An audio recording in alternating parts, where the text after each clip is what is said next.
В Малгобеке взорвался беспилотный летательный аппарат, предположительно дрон. ЧП произошло на выезде из города. На место падения аппарата выехали сотрудники РОВД Малгобекский. По предварительным данным, никто не пострадал. На территории башенного комплекса Нижний Пуй были найдены костяные амулеты, сообщили в пресс-службе школы каменщиков-реставраторов «Наследие». Амулеты были найдены в 7-м склепе, они просверлены. По словам специалистов, ранее такие же амулеты были обнаружены учеными в Денисовой пещере на Алтае. С помощью палеонтологов планируется определить, какому виду существ принадлежали эти кости.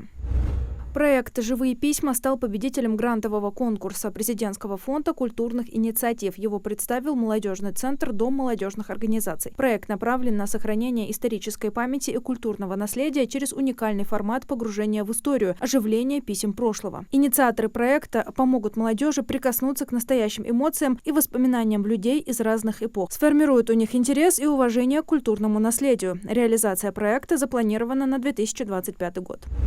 В Минсельхозе России подвели итоги работы за 2024 год. В ведомстве отметили, что предприятия российского агропромышленного комплекса в 2024 году показали высокие результаты. По данным Минсельхоза России, по производству основных видов продукции достигнуты значения продовольственной безопасности. При этом показатели самообеспеченности по отдельным видам продукции выросли. Несмотря на сложные погодные условия, в Минсельхозе называют урожай этого года достойным.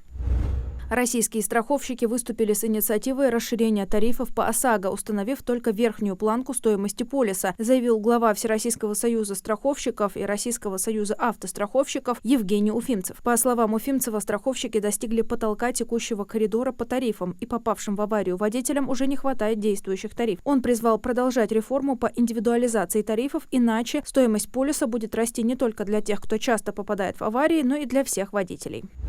Банк России совместно с Росфинмониторингом, банками и экспертами разработает платформу, которая позволит централизованно передавать в кредитные организации информацию о подозрительных операциях физических лиц для блокировки активности таких клиентов.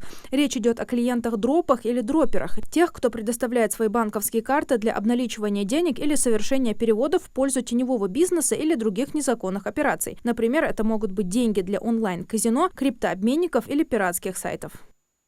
В России с 25 декабря во всех регионах можно будет подать заявление на субсидию на оплату жилья и коммунальных услуг через портал Госуслуги и региональные порталы. Также устанавливаются правила их обработки ответственными органами. Согласно изменениям, для заявлений на субсидии, поданных через Госуслуги, устанавливается необходимость уведомить заявителя, если комплект документов при подаче был неполный или информация, которую он предоставил, недостоверна. Кроме того, вводится необходимость аргументированно обосновывать причины отказа в предоставлении субсидии заявителю.